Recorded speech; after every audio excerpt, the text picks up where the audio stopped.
నమస్కారం. కథ చెప్తాను ఊకొడతారా ఛానల్కి స్వాగతం. నేను సునీత. శ్రీ సత్యం శంకరమంచి గారు రాసిన అమరావతి కథలు. నివేదన. మహాశివరాత్రి నాడు వేల కొద్దీ యాత్రికులు తొక్కుకుంటూ తోసుకుంటూ దేవాలయానికి వెళ్తున్న వేళ కోటిలింగం ఆరావడి నుంచి కాలినడకను మొక్కు తీర్చుకుందుకొచ్చాడు. ఎప్పటి మొక్కు? భార్యకి పెద్ద జబ్బు చేసి మందులు మాకులు పనిచేయకపోతే కోటిలింగం దాన్ని బ్రతికించు తండ్రి, పండుగ నాడు నిన్ను కళ్ళారా చూసుకొని సాగిలి పడతాను అని మొక్కుకున్నాడు. కానీ ఈ ప్రార్థన కూడా పనిచేయలేదు. కాలం తీరి ఆమె వెళ్ళిపోయింది. కోటిలింగం పిచ్చివాడైపోయాడు. ఇంటి దీపం ఆరిపోయాక గుమ్మానికి పసుపు రాసేవాళ్ళు లేక, తులసమ్మకి నీళ్లు పోసేవాళ్ళు లేక, ఎదురుగా పచ్చటి ముఖంతో పలకరించేవాళ్ళు లేక, ఇల్లు బీడై అడవై భయంకరంగా ఉంటే కోటిలింగం ఇల్లు వదిలి ఊరు వదిలి గుట్టలు పుట్టలు పట్టి తిరిగాడు. అన్నం నీళ్లు మాని ఆరుబయల్లో పడుకునేవాడు. చీకట్లో కీచురాళ్ల మోతలు, వెన్నెల్లో పాలపెట్టు కూతలు రెండూ ఒకేలా ఉండేవి. ఎండ వాన ఏవీ బాధించేవి కావు. లోపల బయట అంతా శూన్యంగా ఉండేది.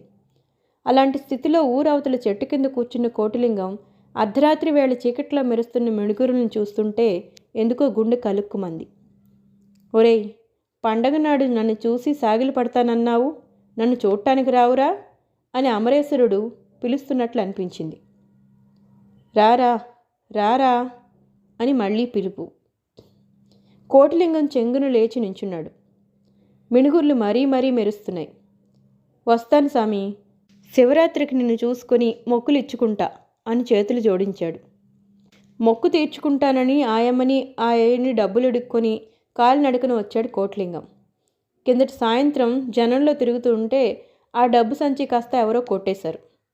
ఆ రాత్రి మండపంలో పడుకుని కోటిలింగం, సామి, డబ్బులుంటే ఎంగిలి పడతాడు, ఉపవాసం చేయడని ఆ డబ్బులు లాగేసుకున్నావా నాయనా? 2 పావలా ఉంచావు, అది నీ కొబ్బరికాయకు సరిపోతుందిలే సామి అనుకుని శివనామ స్మరణలో మునిగిపోయాడు. తెల్లతెరవారుచుండగా కృష్ణలో స్నానం చేసి కొనుక్కున్న కొబ్బరికాయను తడిపి పసుపు రాసుకుని స్నానాలు చేస్తున్న ముత్తైదువులను అడిగి పసుపు కుంకుమ తీసుకుని కొబ్బరికాయకు బొట్లు పెట్టి నీళ్లు ఓడుతున్న బట్టలతో కోటిలింగం గుళ్ళోకి వచ్చాడు. అప్పటికే వందలాది జనం హరహర మహాదేవ కేకలు. రద్దీ విపరీతంగా ఉంది. తడి బట్టలతో యాత్రికులు తోసుకుంటూ ముందుకెళ్తున్నారు. కోటిలింగం ఒళ్ళు పొంగిపోతోంది. దేవుణ్ణి చూడ్డానికి చీటీ ఏమిటండి? మామూలు రోజుల్లో లేదు కదండి. ఇదేం సినిమా అటండి టికెట్ తీసుకోవడానికి? డబ్బులున్న వాళ్ళకి దేవుడు కనపడతాడటండి. జవాన్ అందరికీ సమాధానం చెప్పాడు. నాకు తెలీదు, శివరాత్రి నాడు ఇంతే, రామనవమి నాడు భద్రాద్రిలో కూడా ఇంతేనండి అని జనంలోంచి ఎవరో సమర్థించారు. అందరూ సమాధానం పడి టికెట్లు తీసుకుని గుళ్ళోకి వెళ్తున్నారు. కోటిలింగాలు దిగాలు పడిపోయాడు. జవాన్ని ప్రార్థించాడు. బాబు, నా దగ్గర డబ్బులు లేవు, నాకు సామిని చూపించువు. జవాన్ వినిపించుకోలేదు. ఎళ్ళెళ్ళు, ఇది రూల్సు అని తోసేశాడు. జనం తోసేశారు. కోటిలింగం యువతలకొచ్చి పడ్డాడు. కోటిలింగానికి కళ్ళ నీళ్లు కారిపోతున్నాయి.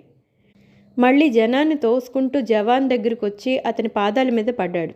బాబు, నీ కాళ్ళు పట్టుకుంటాను, నాకు సామిని చూపించు, కావాలంటే ఈ కొబ్బరికాయ నువ్వు తీసుకో.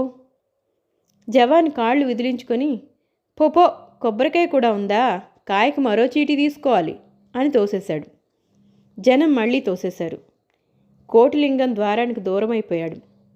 మంత్రపుష్పాలకి అభిషేకాలకి చీట్లు కొనుక్కొని గుళ్ళోకి వెళ్తున్న వేలాది యాత్రికుల్ని దిగులుగా చూస్తున్నాడు. పండగ నాడు నా సామిని నేను చూసుకోలేనా, నా దేవుడికి నేను మొక్కుకోలేనా అని కుమిలిపోతున్నాడు.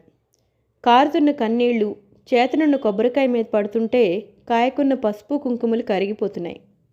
కోటిలింగం పిచ్చెత్తిపోతున్నాడు.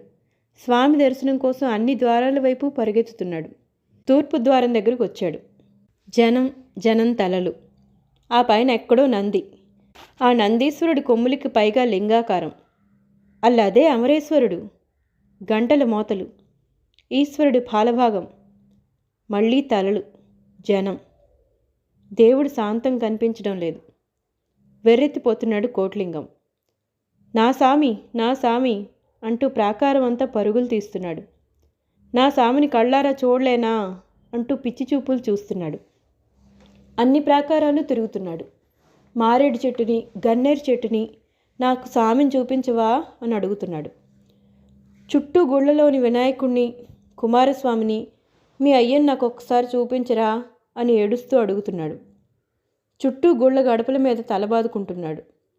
మధ్యాహ్నం అయింది. యాత్రికుల రద్దీ తగ్గలేదు. కోటిలింగం ఉన్మాదంగా తిరుగుతూనే ఉన్నాడు. రాత్రి అయింది. జనం తగ్గలేదు. కోటిలింగం సాంబా కనిపించవా అంటూ ధ్వజస్తంభానికి తల మోదుకుంటున్నాడు. కోటిలింగానికి నీరసం వచ్చేసింది. ధ్వజస్తంభానికి ఆనుకుని కనిపించిన స్వామికి ఎదురుగా కూర్చున్నాడు. గుళ్ళో మహారుద్రాభిషేకం జరుగుతోంది. జనం రొదలో కొబ్బరికాయ ఒళ్ళో పెట్టుకుని సాంబా సాంబా అనే కోటిలింగం మూలుగు ఎవరికీ వినిపించలేదు. గర్భగుళ్ళో మహారుద్రాభిషేకం ఆఖర్న గంటలు గణగణా మోగుతుంటే, లింగోద్భవ కాలాన్ని ప్రాకారాలు హరహరా అని మారుమోగుతుంటే, కోటిలింగం చేతుల్లోని కొబ్బరికాయ టప్మని పగిలి రెండుగా విడిపోయింది. సాంబా అనే మూలుగు ఆగిపోయింది. మరొక కథతో మళ్ళీ కలుసుకుందాం. ధన్యవాదాలు.